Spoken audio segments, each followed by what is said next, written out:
everybody. Welcome to another episode of What a Hell of a Way to Die. It's me, Nate, in the studio in London. Francis is currently indisposed. And some big news has come down the pike with regard to veterans issues.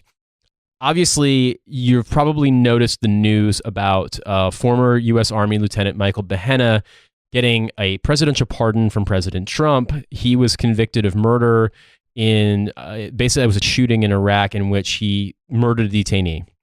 Obviously, I want to talk about that, but there's another thing that I've been wanting to talk about, and since Francis isn't here, I realized Trump pardoning Mike Behenna is absolutely the kind of thing that the Emperor from Warhammer 40K would do. And so, yes! And so to talk about those links and the concept of the fascist emperor in the grimdark universe of Warhammer 40K is my co-host of my other show, Trashfuture, Riley Quinn. Hello, Riley. Yo, what's up? So we've wanted to do a crossover from Trashfuture into Hell of a Way for a while, and we'll probably do more because there's lots of us and lots of topics to discuss. But today, I wanted to talk to Riley about Warhammer 40K, among other things, because I've never played it. I only marginally knew about it, but Riley showed me an article today of a parade float in a city in Italy in which Trump was the emperor from Warhammer. In Via Reggio. I've been to Via Reggio as well. So he's walked down the streets where Emperor God King Trump parade float has now been paraded. And I'm sort of weirded out by it. And so I wanted to talk to you, Riley. So if you could just maybe explain, because some of our listeners, many of our listeners might be huge nerds because that's why they listen to our podcast. Of course. But some might not. Describe the sort of origins of it, and then sort of, if you would, kind of like whether or not this new incarnation of just like the hilariously bad evil universe of Warhammer 40K, if that's something that's new or if that's always been part of it, because it seems particularly suited to our current political moment. Right. So, first of all those nerds you described, the ones that already like Warhammer 40,000, have been shouting at their iPhones ever since you suggested that the God Emperor might pardon someone like Behenna for 3 different related reasons. Oh, no. All right. So, and I'll get into the general stuff. You know what? I'll start with the general stuff, then I'll talk about all of the reasons that you're wrong. Okay. And then we'll continue. So, Warhammer 40,000, for those of you who don't know, is a tabletop war game, basically, and we'll just gloss over the rules really quickly. You buy and build and paint miniatures. Some people do this incredible, it's very impressive, from different factions of alien species in this fictional universe in the 41st millennium. You move around a table. You have dice that you use to roll against stats for shooting and movement and fighting and all this. You play scenarios. It's a pretty fun game. It suffers from balance issues, but whatever. I want to point this out because in the Army, we often, especially if you're prepping for Ranger School, you have to have what's called a sand table kit, which basically is a kit that allows you to build almost like a diorama of what you're going to do on the objective, and that involves figurines normally. And so you'll have cards, you'll have like things like string to do phase lines, to do roads, to do routes, etc. But I remember my friend, when he went to Ranger School, brought his sand table kit, and he'd gone down to like the fantasy store in our town where we'd gone to school and bought, like, for the assault element was like the Archangel Gabriel with an enormous flaming battle axe. And I realize now what those figurines were for. They were probably, because they were pewter, they weren't painted. They probably were for people playing either Warhammer or something like it. Yeah, I think that's that sounds to me like it's Sanguinius, Primarch of the Blood Angels, Space Marine chapter. It's amazing. I love the I love the names. I love the names. It's a combination of Roman and Gothic, and then just a bunch of shit that some people made up because it sounded cool. It's basically, and I've had this conversation before on a sci-fi podcast, it is the universe of what happens when you sit down a bunch of sort of feckless nerds from Sheffield between the 1980s and 90s and just ask them what's cool, and then just they go for 30 years with an unlimited amount of money to just then get to define that universe. It was interesting to me because I played Magic the Gathering a little bit when I was in school, but then like my school banned the cards and we stopped playing it. And I actually still have a relatively competitive elf token generation deck with me in London. My brother bought a whole like box of Magic cards, not realizing he was buying the Fallen Empire series, which were basically worthless. And so I just remember I guess the reason I brought it up is more that the fantasy art, there's so much of it. Oh, yeah. And it kind of, when you look at that stuff, you're like, well, clearly there must be a market for all this if there's this much of diversity of artists doing paintings about like weird elf goblin things and, like swamps made of skulls. And my favorite thing that I've used in jokes when someone's asked me like, what is Ranger School like? And I show them this like, it looks like a wizard mage, but it's like a wolf, and he's like reanimating a swamp full of skeletons in suits of armor. And I'm like, that sounds about right. Basically that. Yeah. Warhammer 40,000 is that, but with spaceships shaped like cathedrals. Yes. A standard weapon being a gun the size of a man that shoots grenade bullets. And they're being sort of the battlefield's replete with psychic powers, but because it's cool, raw, and 90s, they spell psychic with a K. Oh yeah, of course. And they end it with an ER. Do they spell magic MAGICK? No, here. In fact, I'm going to get to why the God Emperor from Warhammer 40K wouldn't have pardoned Behenna. They spell magic HERESY. Ah, got it. So no one can use magic. No, well, you can't. If you were born with psychic powers, the Imperium will tend to find you, because the Imperium of Man is a galaxy-bestriding, basically fascist empire that sort of keeps murdering all its own people all the time. They're the good guys. Oh, no. They're the closest thing the Warhammer 40,000 universe has to good guys, because the Warhammer 40,000 universe is something called grimdark. And grimdark was a term invented to describe Warhammer 40,000. It basically means that everything is as bad as possible all the time in very interesting and inventive ways. So for every good thing, like for example, the Imperium of Man is a single galactic state that has easy quote unquote interstellar travel. The catch is, in order to fly between the stars, you literally have to fly through hell. So it very much is like a Frank Frazetta painting and a guitar squeal. It's what if all of that cool 80s and 90s metal shit just was. So the reason that the God Emperor would not have pardoned this Behenna character. Number one, the God Emperor is the only thing standing between chaos and being swallowed up by the demons from hell, called the Chaos Gods, who are trying to seep into, corrupt, and destroy humanity at every turn, whether that is by influencing a bunch of psychers to be born on a given planet, thereby causing a bunch of disturbances, cutting it off from the warp, and allowing people's souls to be eaten by a goat with tits and a giant dick. One of the gods, called Slanesh. Jesus Christ. Or by doing all this other stuff. So the Emperor is the only thing, he's sort of a demigod that's standing in between humanity and the warp, which is hell, which is where the Chaos Gods live, which also is where you have to go if you want to do anything. Yep. So he's dead. So that's the one first problem. He was killed when his only son, Horus, who was an 8-foot-tall genetically engineered super warrior, unlike the Emperor, who's an 8-foot-tall god super warrior, turned on him because he started worshipping the Chaos Gods, as the Emperor was on a great crusade to reunify the humanity as it was scattered to the four winds of the galaxy. Now, Horus basically killed the Emperor, and so the Emperor is kept alive on a life support machine that requires tens of thousands of human sacrifices every day to continue operating. This is so whenever a psyker is born on a planet, the Inquisition, which is a force that, much like the Spanish Inquisition, mostly just tortures and kills people that it hears might have heard the word witch at some point.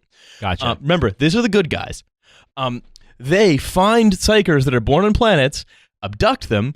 They train 1% of them to be like Inquisitors or Space Marine librarians or other combat psychers. The rest of them join the Astronomicon choir, and then their souls are burned out of their body as they help the Emperor to stay alive and ward off the Chaos Gods. So that's the one thing. He couldn't pardon anyone because he's the savior of humanity, and he's also sort of dead. Got it. 2, the Imperium is not really in the habit of pardoning anyone of anything ever.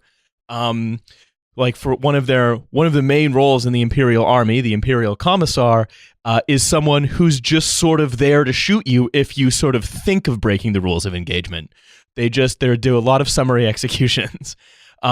If a chaos sect takes hold on a planet, one of the things they can do, if they can complete all of the bureaucratic paperwork in time, which can honestly take years, decades even, centuries, is they can just say, nope, that planet's too far gone, exterminate us, and then they bomb the planet out of existence and kill everyone on it. This is pretty elaborate. I love all the Latin words, fake Latin words. So he's unlikely to have pardoned anyone. But third, and here's the thing, this guy probably wouldn't even have been considered to have committed a crime in the first place. Got it. Because he'd be fighting a traitor or a heretic or an alien or possibly even a devil, which is very frequent in Warhammer. And the thing is, he'd be probably a member of the Imperial Guard, or they call them Astra Militarum now because they're crazy about copyright at Games Workshop, the company that makes this stuff, and they don't want to have something normal like Imperial Guard, which lots of people can say. They want to be like, no, it's called the Astra Militarum, and if you use it in the context of fiction, we'll sue you. So what gets me about this is that anyway, so they would have probably killed the guy, and it would have been, congratulations, you did exactly what you're supposed to do. Yeah, it's frightening to me, I suppose, because this seems like, in the context of, I brought this up to you because I read an article for, I believe it's like a fandom website called the Mary Sue, but it was by an author named James McConaughey about Trump figuring in Warhammer 40K fandom, that people, he'd seen Trump photoshopped onto the what is the name of the actual formal name of the emperor? The emperor. He's the god emperor of mankind. God emperor of mankind. That's a photo. I know exactly what you're talking about. That's a photo that frequently makes that's a photo that's frequently posted on the Donald or on sort of like right-wing Twitter when like Donald Trump has done something to own the libs. Yeah, more or less. Well, it's crazy to me because, I mean, I think what McConaughey, the point he makes in his article, and I'll link to it in the show notes, is that when you create something that's meant to be satire, if people don't recognize it as satire, that it's meant to be lampooning something, then instead, I mean, because they might turn around and look at it admiringly. And obviously, it seems like you must be an insane fucking person to look at the Warhammer universe and say, "Oh, this is absolutely a good thing." But it's strange to me because in the same vein as, okay, like bringing this back to Donald Trump stuff, one of the things that used to frustrate me was when, and do you remember this website called the Daily Current? No. So it was in like is it about small fruits? No, I wish I would make it nice. It was like the Daily Kir Royale. The best way to describe it is that it was meant to be a and I'm doing scare quotes, satire news site, but what they would do is they would just post misleading headlines. It was like an early version of the sort of fake news phenomenon. And so, when that culminates in, an article about the Pope blesses Donald Trump and excommunicates Hillary or some shit in like 2016. But this insane, just like, I knew it. But in 2010, 2011, they were posting articles about, 37 people overdose on marijuana after it's legalized in Colorado, which is complete bullshit, but that stuff would get shared. And it's the same kind of thing that they can call it satire, but if it's not obviously recognizable as satire, whether it's because it's too close to life or because the audience is so fucked up that they see the fucked up thing as good, then in a way, a thing that's meant to be almost like a parody of, like, this sounds, from what you've described to me so far, like a ridiculously overdone parody of a sort of like dystopian fantasy universe. It's not a parody. You don't think so? No. Well, okay. Here's the thing about Warhammer 40,000 is Warhammer 40,000 has an interesting relationship with its own backstory. Because the thing to remember is that it's a miniatures game. Mm-hmm. And the backstory is there to keep people interested in the miniatures game.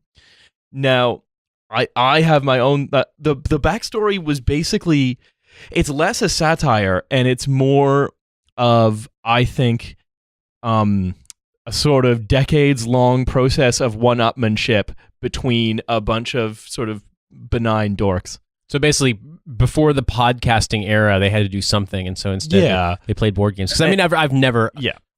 So it's not satire so much as they were saying, so much as they sort of set out these two initial premises, the one being grimdark, and the second being the rule of cool, meaning it doesn't matter if it's impractical or impossible or strange or weird or whatever. The coolest possible thing is always the thing that happens, and it always happens inevitably, and it always wins. So it's sort of like taken to its logical extreme. It can go from like Final Fantasy character carrying a sword the size of a human to like you described, like a battleship, a spaceship shaped like a cathedral.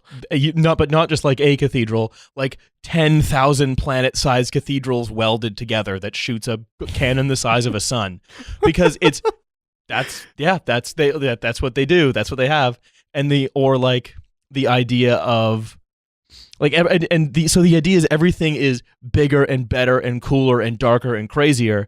And so rather than it being a parody, what it is it's just the continued sort of sediment of 30 years of people trying to make it bigger and more badass and cooler and darker and crazier. Which to me is interesting in the idea that would then, something that originated in the 80s and 90s in, the Midlands, would then turn around to become a thing that's used in like right-wing fascism fandom. That's not, I mean, when we think about it and we think about the sort of the right-wing online people, I don't think it's that crazy. Because of the fact that's the kind of person who's going to become like radicalized into like Trump memes is the same kind of person who's going to be into a game like Warhammer. Well, also, it's the other thing is like when you think of the kind of, I think there is a sort of an accepted irony in the fact that the way that Trump, when Trump is portrayed as the God Emperor of mankind, there is a bit of like sort of, I think, quite self-aware comic overstatement there as well. Because he's just this big syphilitic oaf. Yeah, he's a big, we don't know if he's syphilitic necessarily, but I'm not saying he's not. You know what? The president in America can do any crimes he wants because you can't arrest the president. What are we going to do? We can't libel the president either because, I mean, I'm just... Oh, yeah, that's true. What's he going to do? Sue us? Exactly. I mean, we're in Britain.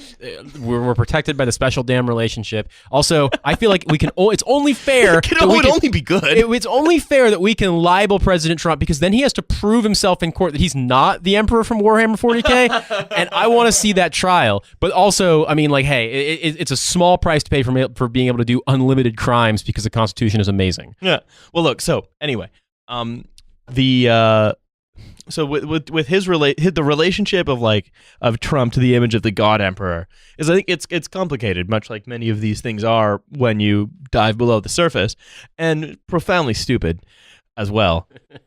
Like so many things we talk about. Indeed. So like on the one hand, there like the way that the God Emperor is portrayed is a giant with a halo and a golden suit of armor carrying a flaming sword. I think that really resonates with that's fucking badass. I was gonna say a sword that's always on fire is cool as shit. A sword that's constantly on fire and he has the powers of a demigod. And I mean, I think the idea of Trump as crusading hero is one that really resonates with these people because they have brains full of pudding. And it's kind of funny having a doddering old fat guy being portrayed as an 8-foot tall demigod. Like, that's just still kind of amusing.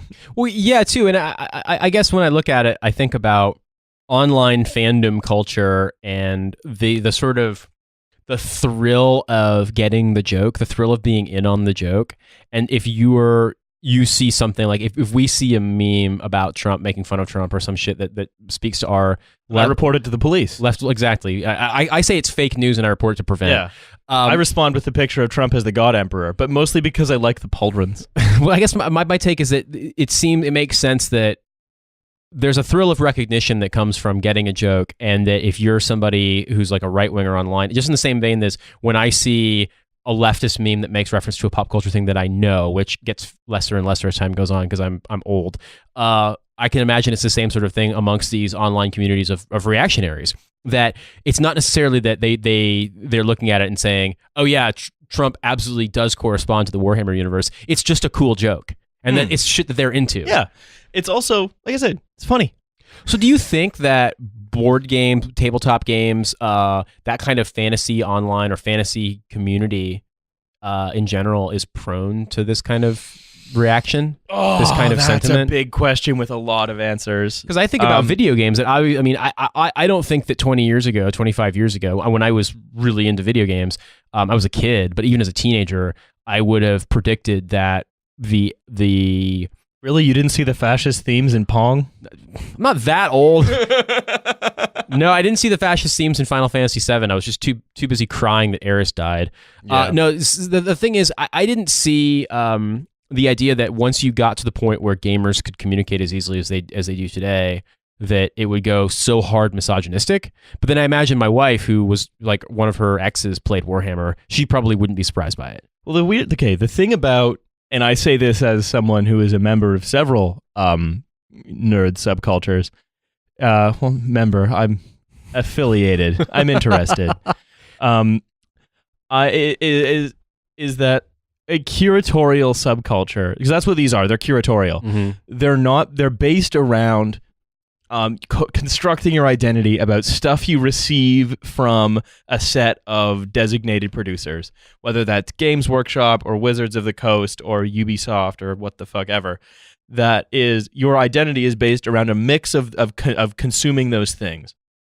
And I think curatorial subcultures are probably easy to turn reactionary because ultimately they want to defend production. Well, they're also kind of into gatekeeping, aren't they? Yeah, exactly. Like there's this sort of true fandom kind of gatekeeping and the desire to like, oh, you think you're actually a Squaresoft fan? Well, name 3 of their best games. That dumb shit. You know what I'm saying? Sure, yeah. Things along those lines where, and it seems to me that gets weaponized. I remember this from music fandom, like being on like Radiohead message boards in the early 2000s, the way that people would be like, oh, a girl likes Radiohead. Well, she doesn't actually fucking know anything about that band. It's like, why would a girl not know anything about Radiohead? Why would a girl not know anything about death metal? Like, it's a dumb thing, but people get really spun up about it. You could see the sort of neckbeard clouds forming on the horizon, and to me, I think something that's that for better or worse is incredibly gendered male, like these sorts of things. It seems to me that would make sense that you put people like that together, you put a sort of gatekeeping instinct, you put the sort of onlineness of everything about our daily lives now, and then you put a kind of polarizing, I don't know, the thrill of, even if it's dumb and it's not true, even if you're imagining it, the imaginary sensation that you can just create this meme that's going to trigger all the libs, like you could see how it could kind of proliferate. And it worked. That's why he's president now, is because of that picture of him as the emperor. All the libs got triggered. The libs got triggered. I was triggered so hard. The libs got triggered and all got up and ran screaming out of their various restaurants. It was worse than that time someone said Breitbart. I know, right? And you know what? Now we don't have to worry about any problems with like people being unemployed in America because in order to keep Donald Trump alive, 10,000 of us have to be sacrificed every day. 10,000 gamers have to be sacrificed in the Astronomican choir to make sure that, whatever Trump did catch at that boat orgy doesn't finish consuming his brain. No, but I think that's basically right. And earlier when I said, you didn't see the fascist overtones in Pong, I mean, you can actually kind of see it. Yeah. It is because it's a product that demands your total absorption in it. And it does, and maybe yes, there is no, it's not like when you win at Pong, it creates a swastika. Yeah. But it creates that, that sort of one-way absorption in a piece of media that is being produced as part of the superstructure. Well, so you can, and then relating with one another about wanting to defend the media that you're all absorbed in, you can see how that creates a core around capital, basically, that a bunch of workers then rally around and defend as part of some false consciousness-based identity. Like, these things are essentially reactionary if you're not careful about it, even if they don't have overtly reactionary themes. And Warhammer 40,000, if nothing else, has incredibly reactionary themes. I was going to say, that's the thing, is it? Sort of. Is it, okay, so we were talking about this. Francis did a bonus episode with Brock Wilbur talking about the Police Quest series. I don't know if you're familiar with those games, but they're from the 80s and 90s. I'm shaking my head now. I played the Police Quest games when I played Open Season, which I think was Police Quest 4 on PC. Like, this was basically these were like click on an object games, you know what I mean? Where you have like mouse cursor, you click on things. But one of the points they raised about the Police Quest games was that there was a weird reactionary sentiment in that if you strayed from the manual, if you strayed from like what cop is supposed to do, you always died. Like if you didn't do a 4-point check on your car every time you entered it, like you'd get in a car wreck and you die. Like all these things would happen to you, and it created this idea that the universe was so constrained that you could only ever obeying the rules to the letter at all times was the only way you could stay alive, which while not necessarily fascist in the sense of sort of a power structure, is definitely a very authoritarian way of looking at the world. It's certainly. Well, I mean, when you think about what fascism is it's the retreat. I mean, it's been defined as a lot of things, but it is the enforcement of order at any cost. Yeah. And order tends to be conflated with a combination of some cartoon colored dream of a Britain past or whatever, where people said hi and you could leave your door unlocked and you weren't frightened of the new neighbors or whatever, and it pairs that with fear of progress, with fear of the other, with fear of change, etc., etc. So a game in which you play a police officer who's constantly about to get shot if he doesn't follow every rule to the letter is 90% fascist. It would only be 10% more fascist if you knew which rule you had to break. Yeah, and I like that point, and I guess the reason why I brought up Police Quest was because if you dig at it, if you scrape below the surface, then you can start to see the authoritarian nature of it. That it's not just the police are authoritarian because they enforce property rights, but more so that the game itself, the way that the game constructs this sort of simulated universe, is incredibly authoritarian. But that still requires a little bit of digging. Whereas when you describe Warhammer to me, like, it just seems like exploding cartoon fascism all the time. Yeah, but here's the thing. It's one of these things where it doesn't necessarily have to be. I think Warhammer 40,000 is one of the reasons I like it is it's just so weird and complex and strange. And it's not complex because it's like been written with these very three-dimensionally layered characters who are quite human or whatever. No, it's complex because a lot of people have been one-upping each other for decades. Yeah. It's more complicated than complex. It's like in the military, it's funny when somebody draws a dick in the latrine in like a porta-john, but if someone draws an entire floor-to-ceiling dick, or like a dick that like you just see a zoomed-in picture of it because the entire porta-john, every surface is some aspect of that dick, that's a work of art. That you have one-upped people. So in this case, it's like that, but the porta-john is a tomb that if you're almost killed as a space marine, you are put in, kept alive for further millennia, and then mounted onto a gigantic walker with a flamethrower and a crushing arm called a dreadnought, and in eternal undeath, you do your chapter its greatest possible honor. It's like that. Yeah, it's normal things like that. But here's the thing. The reason why I sort of waffle back and forth on whether Warhammer 40K is a reactionary bit of storytelling is this. I think it's not necessarily a parody, but it knows it's incredibly over the top. Yeah. Because that's the other thing about Warhammer 40K. It's stupid as fuck. Sounds like it for sure. But it's really, really fun. But the thing is, we don't actually have a lot of media that is just stupid as fuck anymore. We don't really tend to make it. Things are self-aware, they're parody, they're dumb on purpose or whatever. 40K is like this relic of a previous era where you could just have pulpy fiction because it's fun. Like all the original like Dick Tracy novels or whatever, they weren't necessarily making a larger political point. They weren't supposed to be like enjoyable for their kitsch value. They were just written because they were fun that way. I used to, when I was stationed in Honduras, the library on post had a lot of just like donated books, and they were all the books that nobody wanted in America that were like, send disease to soldiers. And it's like bad 80s sci-fi novels about like the landing party and like they're going to go, it's like the Space Marines going to kick lizard ass or some shit like that. And you realize that a lot of that happens in 40K. There's been, especially when you go, these were books probably from the 70s and 80s, they're all basically like pulp genre fiction. And that stuff wasn't exactly held up to like the fucking Nobel Prize standards. And as a result, like if that was all part of one big series, if that was part of one big encompassing universe, then you could analyze it the way that this, because I guess for Warhammer, for the games like this, the fact that all of the lore and all of the backstories, all the novels, etc., are all tied to one thing, you can look at it in totality and be like, wow, this is really fucking weird. Whereas it's harder to see the immediate links between weird pulp storytelling if it's one author versus another, different countries, different genres, etc. Bad fantasy versus bad sci-fi versus bad westerns, that kind of a thing. Bad sci-fi fantasy westerns, can only imagine. Fantasy future acts, that kind of shit. Yeah, that's just some Joss Whedon ass shit.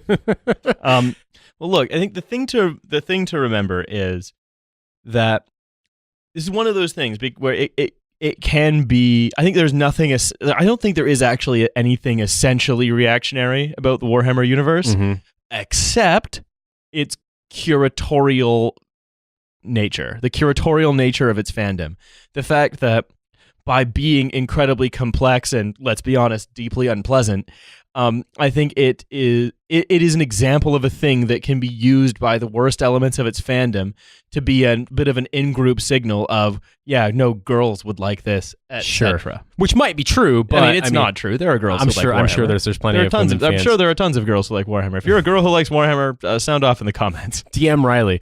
Oh, wait, don't do that. No, don't do that. Please don't do that. I was thinking more along the lines of, it seems to me like you described this, and it feels as though it knows that it's over the top. Oh, like absolutely. there's an awareness to that. Yeah. But it knows it's over the top because it's cool, not because it's winking at itself. Do you think that there's an element though?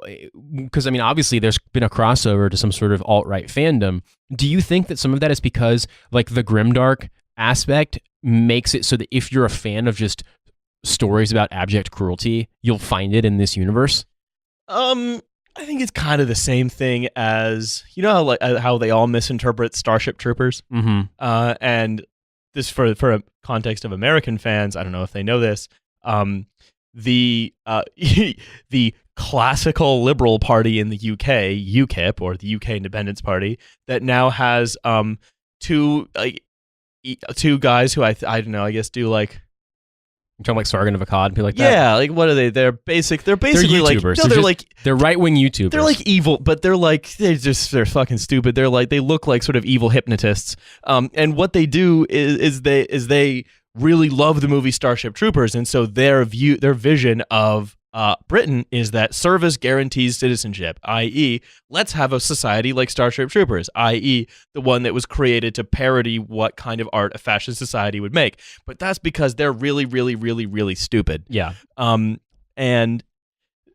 whereas with Warhammer, I think it's it's sort of the same thing, but not quite. So it's sort of the same thing because they're grabbing something that's just supposed to be, and to answer the question, how can we make an 80s fantasy guitar squeal into an entire science fiction universe?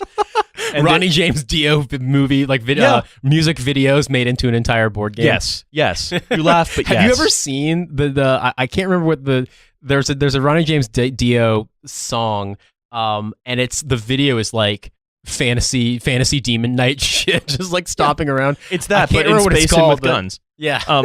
And so like so they're taking something that's just designed to basically Holy Diver, that's it. Holy Diver. Holy fuck. Yeah, it's I'll pull it up on the screen. It's literally fantasy demon armor. So yeah, but they're taking what's supposed to be the answer to the question, what if that was a sci-fi universe? And then because it happens to line up with their whole sort of big boner for epic civilizational struggle, they've just sort of nabbed some of its imagery.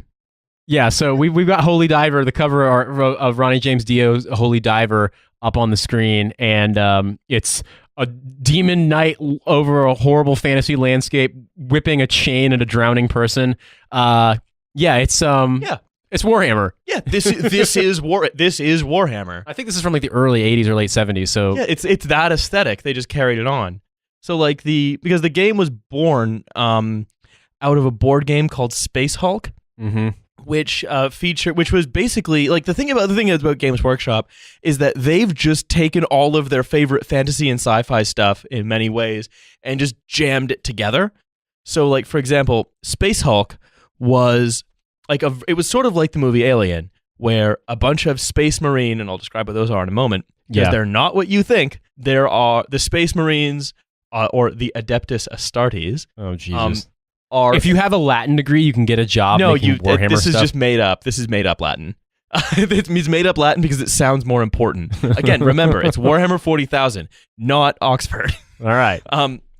And so the Space Marines are the ultimate weapon of humanity. The Imperial Guard are the ones you're thinking of, the ones who are just the guys with the guns who are put in the places and told to do the stuff. The Space Marines are sort of semi-clones of the Emperor himself and his own clones, the Primarchs.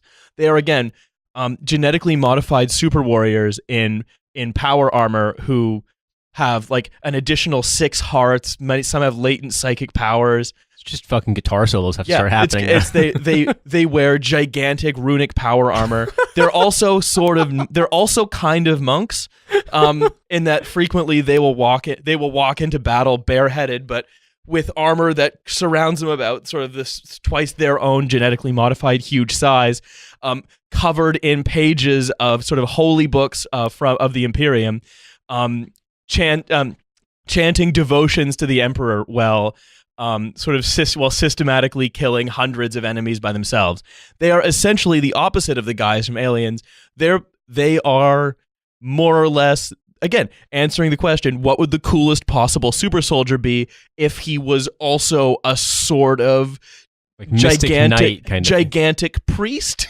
Yeah. Yeah, more or less that. And they're the ones that use the bolters, which are the things which are the machine gun RPG that more or less shoots tank shells. So I mean, it really does strike me. The first game was Space Hulk, and it was just about a crew of Space Marines that's investigating a drifting ship, much like an alien, that is, you slowly come to realize, is infested with gene stealers, which are sort of part of the race called the Tyranids, which are semi-based on the alien from Aliens. And that was kind of the way it was born. And it kept getting built up and built up and built up until you had a fantasy universe that contained your standard Tolkien races, for example, minus dwarves. So you, instead of elves, you had the Eldar, who were a gracile, entirely psychic species, sort of dying out, that lives on spaceships the size of smaller solar systems, or planets, maybe not solar systems. Or you have orcs. You have orcs with guns, and they just bash all their technology together, just made of spare parts that don't actually connect. But because they're all sort of psychic, it just runs on belief. Much like this podcast. I think Jason Priestley, one of the creators of 40K, one of the creators of Warhammer 40K from the Warhammer fantasy universe, because it started as a fantasy game, said that 40K was initially conceived as an excuse to give orcs guns. And you have your standard Tolkien fantasy, you have your standard alien fantasy. You've got 80s Dio album cover style thing, which are like the Space Marines of chaos, because of course humanity's the thin power armored line between humanity and total annihilation, 3 of which can turn a planet-wide battle or whatever. Half of them, of course, now worship the devil that's trying to kill the devils that are trying to kill everyone and each other.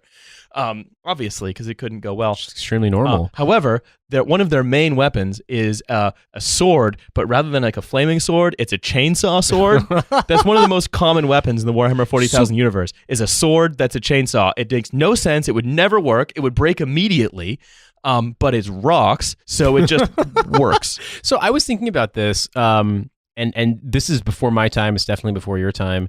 And neither one of us was born in the UK, but it's something that you learn about if you dig in, that the UK didn't have as much organized software development for computer games as it did sort of homebrew games that were sold in small batches. There were people just made on their own and sold to developers, because they had the Sinclair computers. And so they were like home computer systems that you could... So, when I was a kid in the early 90s and I lived in Germany, most of like the stuff that I read was from the UK. It was like I would read the Beano magazines and things like that, and would watch British TV. And I've told it before that my mom's from the UK. But one of the things that I remember was, especially in the older issues of the Beano, was that you could see ads for Sinclair games. And some of these games were just like, they're really dumb titles, like The Missing Door, The Hole in the Wall, it's like Dragon Quest, things along those lines, because they were all made by fans. They were made, teenage kids learning to be computer programmers were just teaching themselves how to program on Sinclair machines. And so I thought about the sort of like a creative aspect of fandom. Imagine instead of individual people making games, like groups of friends making games, sometimes selling them, sometimes trading them, instead there was a kind of unifying aspect of it, that it's all in the guidelines of, or on the framework of, a tabletop game you have to play, but it's that same kind of sprawling thing. And so when you said that this was started in the 80s and 90s in Britain, I kind of can see where that would come from, because the same sort of phenomenon of atomized fandom, but it all kind of accumulates into a bigger thing. And so at this point, like, I'm assuming all of the lore behind it is like some of it is fan-based things, and some of it's like actual like doctrinal, like they've published books about it, that kind of stuff. No, it's pretty much all doctrinal, but really, because the way that, because unlike the computer games, all the Warhammer games, like, they were interested in computer games from the outset, but the way to think of it is like in the late 70s and early 80s, like Wizards of the Coast and Gary Gygax and Games Workshop were kind of the transatlantic halves of the same thing. Like, there was a lot of exchange between the guys who started Games Workshop and the guys and like the Wizards of the Coast. Gary Gygax is the guy who started Dungeons and Dragons, right? Yeah. Okay. So there's a lot of back and forth between them, but it started as miniatures. So it didn't really go into computer gaming until, or like even like consoles. There are games. There are games now. There are games now, but there weren't games for quite a while. Yeah. It was really all about the miniatures for them, and board games as well, and so on. So like they just sort of, and they were all so steeped in the high fantasy tradition of then, and because it's always been so centralized and it's always been devoted to one-upping itself in the same direction, unlike a lot of other kinds of fantasy which have broken out of that, and sci-fi which have broken out of that paradigm and are now doing something else. So it's gone high fantasy, low fantasy, high sci-fi, whatever.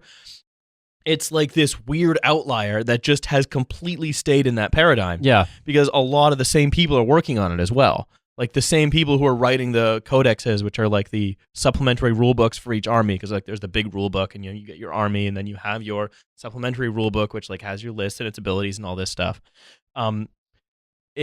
That's where a lot of the lore initially came from. Yeah. So like as you're reading the rule book, there will just be pages of, Imperial transmission from Asteroid Mine Base or whatever. And so you begin to piece it together that way. And then they also have this publishing company called the Black Library, because of course it couldn't just be the normal library. It has to be the Black Library. It has to be the Black the Library. Obsidian Library. That's been retconned into a thing that I think the Eldar have, which is Jesus which is Christ. a record of sort of more or less everything. They maintain such tight control over it, and it's sort of the same group of people, mostly guys, who are creating it, that it's not had this forward movement. It's just... And again, I think that's kind of cool. There is this relic of when sci-fi was about pitched battles in space. That's mostly that between sort of increasingly epic in scale heroes and villains. That I think is completely stupid, but that we have kind of lost. Something that I find really funny, and I don't know if this has been your experience, but I think about both the Starship Troopers kind of aspect of it, particularly when you think about the Paul Verhoeven movie, but then the way you're describing things like the Space Marines, or when I think about the Terrans and StarCraft, that it's weird to see them refract American militarism, but in a way that completely strips it of any sort of like heroic aspirations. That when you think of like the Space Marines, like grunts who are sent to die in shitty missions, in a way, it kind of like... Not the Warhammer Space Marines. They're not like that. Well, yeah, not the Warhammer Space Marines, but you said each Space Marine is precious. It's worth sacrificing an entire division of Imperial Guard to save one Space Marine. But is it the Imperial Guards then the ones that are like that? Yes. Though? There is that element, though. There is that when you think about the sort of the kind of like dark future soldier. Invariably, it's like there's not really any kind of veneer of patriotism or like heroics around it. Weirdly enough, there sort of is. Well, I'm saying this about other media, but is the same thing? Does it exist in Warhammer or not? Well, I mean, within its own fantasy universe, Warhammer. Notice the Warhammer 40K will sort of go back and forth on what's considered on where its favors lie. Mm-hmm. So for a long time, the Imperial Guard were kind of considered quite sort of almost a bit silly because they're so hopelessly outclassed. Okay. Because I mean, if you're just like a soldier versus like a genetically engineered god with a chainsaw sword, I mean, you're kind of fucked. Yeah. Or like, good. It's it's basically an entire psychic behemoth that is just coming to eat my planet. or it's an immortal robot that seems to rise from the dead every time I shoot it, or it's a kind of inscrutable elf who can melt my brain out of my ears, or it's an 8-foot tall orc with who's riding on a motorcycle powered by pure belief. I'm just a guy, and I have a gun that's so comically underpowered that it's referred to as a flashlight. I'm just laughing at the idea, though, because then you can then superimpose Donald Trump into this. Donald Trump, like, doddering racist grandpa, is apparently like super orc with mind lasers. Yeah, he's the God Emperor of mankind, sitting on the golden throne, keeping the he does sit on a golden throne. Let's be perfectly honest. Yeah, exactly. So famously, beyond the jokes, Donald Trump famously has a golden toilet in one of his palaces, and it keeps him alive, and it keeps him broadcasting the Astronomicon, which is one of the main forces that allows humans to travel through the warp safely. I know, I've read a fucking book. Let me ask you this then, as we kind of get close to wrapping here. So these kind of fandom communities, do you think that there is that they're just doomed to be hives of this kind of reactionary gatekeeping thought? So hives are another concept in Warhammer. Fuck! Where some planets have become so decimated by industrial activity that people live in hive cities of like 1 billion to 8 billion or so in a single city that's the size of a country, but also the tip of which reaches into space. So I guess for no reason other than it's pretty cool. It's fucking badass. It's fucking awesome. Yeah, it's like everything is like a weird like elven Salvador Dali painting. It's insane. So one of the things I think about is fucking cool as hell. Is it like, okay, dealing with when I see this stuff online, like one of the things that's always disheartening for me is when I'll encounter other veterans online, and they're like glowing eyes, fash, avatar, Pinochet, helicopter jokes kind of shit. It's the same kind of, they've created this fictive universe. If you know anything about Augusto Pinochet, who's a complete fucking idiot, but he just... You know I know about Augusto Pinochet. Yeah, but they've created this fictive universe in which he's basically a stand-in for the God Emperor. And you see people going down this route where lore and fandom and the kind of like fantasy things along those lines has only served to kind of like amplify what we would perceive as negative social tendencies. That whether it's weird hypermasculine shit to the point of just outright fascist, like eliminationist rhetoric, it seems that these are like focus points for that tendency to be made fun, to be made interesting. Because like sitting around being like, if you actually like want to read fucking shit that's fascist, it's like, oh sweet, I'm reading Julius Evola or something like that. That's boring. Camp of the Saints is boring. Yeah. But like space chainsaw guns are not boring. Well, I think the thing to remember the other thing to remember about fascism is there's fascism as a thing to the imposition of order at any cost, usually like by imposing kind of colonial techniques in the metropole. Fine, fascism is a thing. Fascism as a process is the organization of working class interests around identities rather than class interests. So, in a mass electoral democracy, you need to organize the working class around something to get them to vote for stuff en masse. And socialism is all about organizing the working classes around their economic interests. Fascism is all about organizing the working classes around ideas like nationhood or race or identity or whatever. And so if you're organizing politically around something other than your economic interests, then it's not necessarily fascist, but it's prone to fascism. It's just prone to being generally reactionary. I don't want to sort of overstate fascism too much. Like, it's just prone to being generally reactionary. And so if you're going to organize yourself and decide to interpret fandoms as political, which I guess they sort of are necessarily, but if you're going to interpret your own fandom as your political thing, like my thing is we need to save the West by making it so I can jack off to video game characters again, then that's going to be reactionary because you're saying that what's more important than, like, I don't know, that my life sucks. I either want a higher wage or I want to be able to jack off to the characters in Soul Calibur. Once you organize around that latter thing, then like that's sort of the reactionary choice of the two choices you could have made. So the question is it possible to be a fan of something without that being kind of reactionary? And I think, yeah, of course it is. Well, I think there's like political tendencies that bleed into things. I mean, Francis is really into like urban farming and sustainability, and like there's a strong anarchist bent in that, which makes sense when you think about the idea of if you're growing shit, you're trying to organize ways in which you can make the land you're on productive, even if it's within the confines of like urban or like suburban spaces. That's a sort of like an impetus that kind of puts you into the mode of thought of like, what else can we do ourselves? Like, I can understand why there'd be like an anarchist bent to that. And also I can understand why video games might turn reactionary, just in the sense that for people who are marginalized, for people who are unhappy, that like not marginalized in the sense of being actually oppressed, but people who are marginalized in the sense they feel marginalized because they can't jack off to the video game characters anymore. Or because Rest assured, no one's ever jacked off to anything in 40K.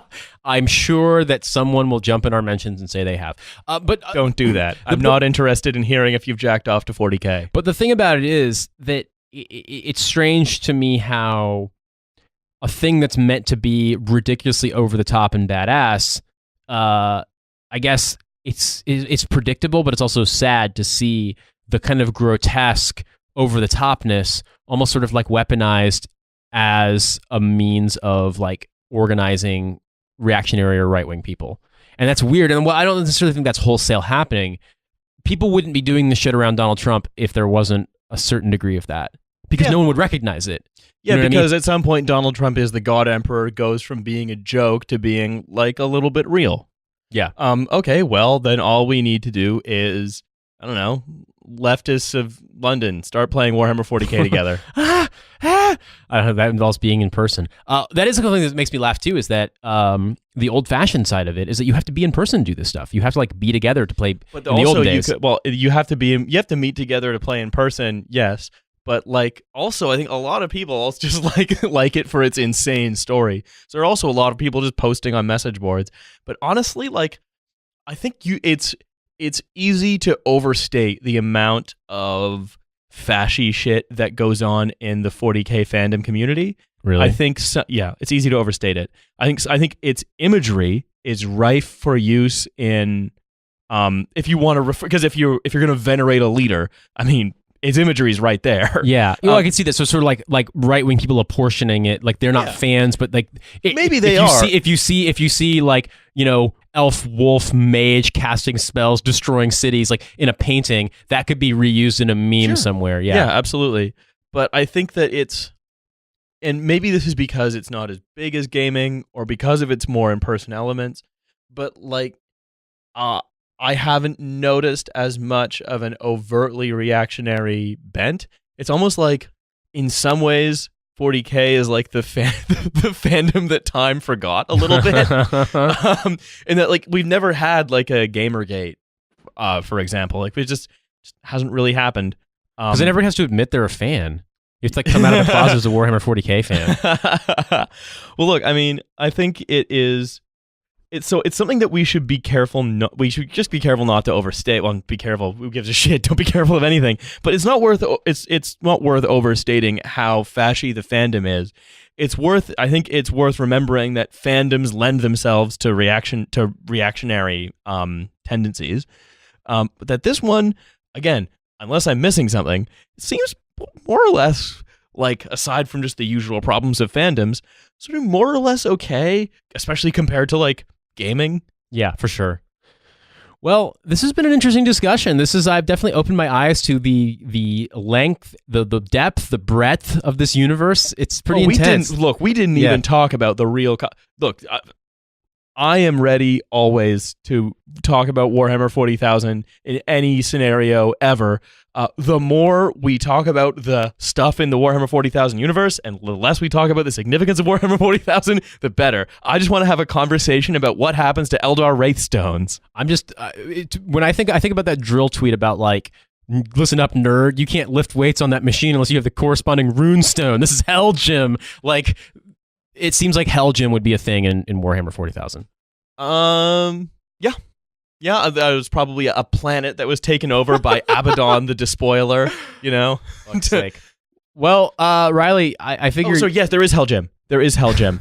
It is that if you're going to be recruited into a Space Marine chapter, then you are taken usually from the underclass of one of those billion-person hives, and then, or like a death world or a jungle or an ice planet or whatever, then you and like 100 people are put through training and a series of genetic augmentations so rigorous that most of you die. And then you sort of are almost a space marine. One of the space marines, the space wolves, are sort of Vikings. And so you could actually say that there is more or less, yes, a hell gym on the world of Fenris. So every drill tweet takes place in the Warhammer 40k universe. Well, Riley, it's been fun. I want to give you a chance to plug stuff for our fans who may not have crossover with Trashfuture fans.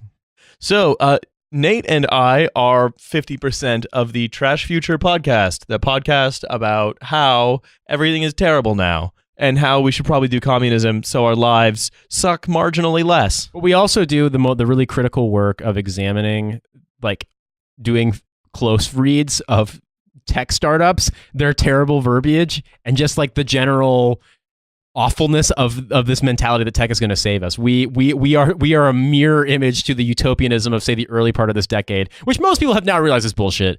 But I just always remember one of my favorite products that we ever talked about, which I think is on a premium episode, was a scale that was Wi-Fi connected, and you stepped on it, and it told you your sort of overall health in terms of a face that would either smile at you or frown at you. But the people who got the real number was your boss and your insurance company. That sounds like Warhammer 40k. It just has to have horns on it, skulls and shit. Yeah, that's about right. Well, anyway, for those of you listening, thank you again. We have a Patreon. You can subscribe. You get one free bonus episode per week. This week's bonus is actually a discussion with Cynthia, who you've heard from other episodes, and Francis discussing the 1979 Octavia Butler sci-fi novel, The Kindred. Additionally, if you sign up on Patreon, you can join our Discord community, which is extremely active, so that's a lot of fun. We also have t-shirts. I'll link to them in the show notes. We got a brand new one for, as I mentioned previously, Francis's anarchist agricultural bent. All good stuff. And you can follow me at In These Deserts. Follow Francis at Army Strang. Follow Riley at Rala, R-A-A-E-H. No, that's so wrong. It's R-A-A-L-E-H. Oh, shit. I fucked that up. Follow Riley at R-A-A-L-E-H at Rala. That's the one. And you can follow the show at Hell of a Way on Twitter or on YouTube. Anyway, thanks again for listening, and we will talk to you next week.